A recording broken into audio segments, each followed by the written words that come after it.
Thanks, Onion. With atheism. Ever since I went to college and started my trek into the world of philosophy since 18, 19, I've had a lot of debates with atheists. We used to debate atheists all the time on campus. In the philosophy club, we would have constant debates.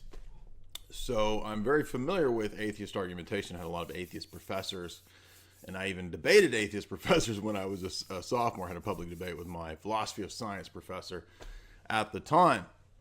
So I'm very familiar with various atheist positions. It's a position I've interacted with probably for 20 years now. So maybe 21, 22 years. So I want to be as fair as I can. I don't that's some sunk cost fallacy, boys. Misrepresentations. I know that there's a lot of different views that fall under atheism. I know that some people conceive of atheism as agnosticism, just simply saying that we don't know, we can't know. And then other more hardcore positions that there absolutely is no kind of higher being, nothing transcendental, etc.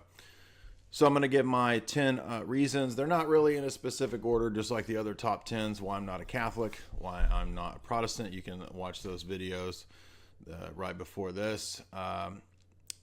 And here we want to just kind of list the main reasons that occur to me. So if you follow a lot of my debates, if you've seen a lot of those, a lot of the interactions that we've had, a lot of the lectures, then you probably know some of these. You probably heard a lot of these, but let's try to boil it down to something as quick as we can for a top 10. So the first one would be the transcendental argument. I think the transcendental argument is the strongest argument for God's existence, and it's because it shows the necessity of God's existence in a logical framework.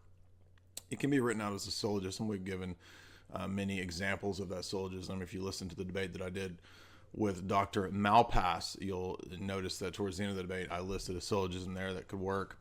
But basically, everything that we engage in this world relies on everything that we use in this world, such as mathematics, logic, abstract conceptual entities. They all presume what are called transcendental categories. Right? They rely on things that are not known or proven through mere sense experience. So we could think about things like spatio-temporal relations. So we could think about things like the past. We could think about things like objects having identity over time. We could think about things like the transcendental unity of a self, right? That there is a self-existing something. I know that atheists won't say that there's a soul, but there's something that's having this experience of the world that is a unified conscious experience, right? Whatever term it's called your consciousness, yes. These are, in philosophy, titled things like transcendentals. They're things that are assumed for the possibility of reason or logic at all. And if you were to deny any one of these, you would actually undercut and negate the possibility of logic or philosophy or reasoning or meaning or knowledge whatsoever. And so that's why they're so strong. In Sweden, we call this word pooping. It's a lot of words, but no coherent fucking point. And so powerful is that they're necessary for a worldview at all.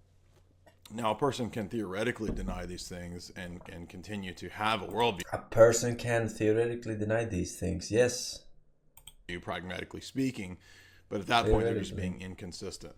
And so when we bundle all of these things together, these transcendental categories that are necessary, again, for cognition, for meaning, for objectivity, etc., for consciousness, for knowledge, for ethics, then what we get is a bundle that doesn't stand on its own. How do we justify those things? Do we just say that they are?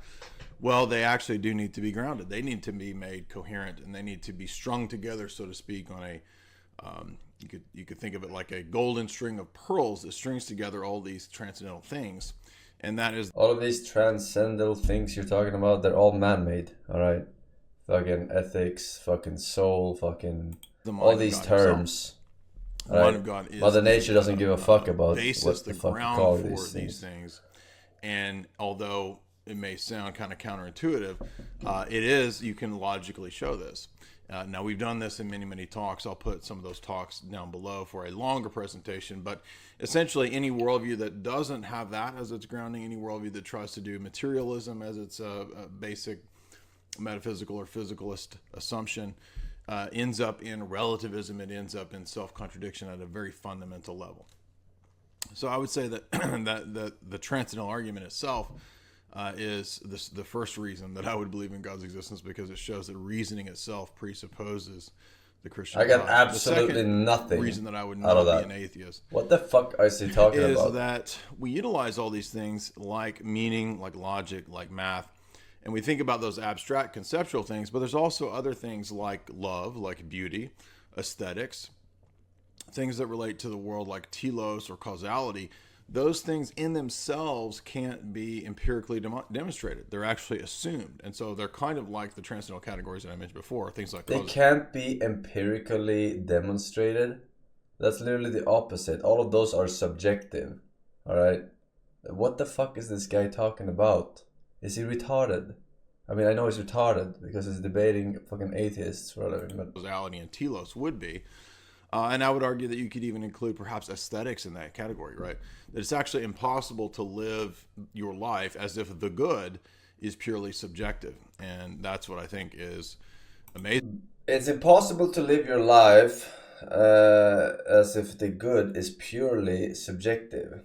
It's literally like you can just go back 500 years and you'll see different kind of goods, all right? And you can just go to another part of the world in the current year and you'll see different kind of subjective fucking good and evil, all right? So he's absolutely fucking retarded. That even such basic philosophical... Who is he debating? How is he getting away with debating people ever again after one debate?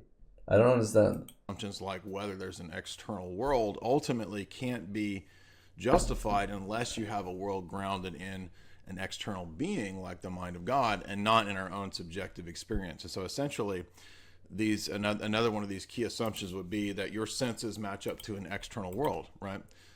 We all kind of assume that in our dialogue, in our discourse, in our daily living. But can we actually empirically verify that claim? No, you can't. It has to be assumed, and it can't be empirically verified. Now, how do we prove that if we can't empirically verify it? Well, the first point that we always say is that rank empiricism, and most atheists, not everybody, but most atheists are naive rank empiricists. They believe that we only know what's true from sense data and from sense experience. The problem with this, of course, is that you cannot prove that proposition, that belief itself from sense experience. And so therefore it's at a fundamental level, it's very contradictory. So much so that it can't even get off the ground. So I would say if you look at things like, again, beauty relates to form and symmetry. And if you took something like a Mandelbrot set as an example, a Mandelbrot set shows that this mathematical structure, this set based on set theory, is not something that is invented by the mind of man. And now a lot, not all, but a lot of atheists will say that mathematics is a social construct. It's a human invention. It's not something that's actually being discovered like you were, going out and discovering, Antarctica or something like this. That's right? kind of true. But in fact, a lot of mathematicians will speak of mathematics as a landscape of discovery, that when somebody discovers something like a Mandelbrot set, they're not inventing. It's more like a pattern that works for a lot of the physics, so we can explain physics. But this guy is too fucking annoying to listen to. Holy shit.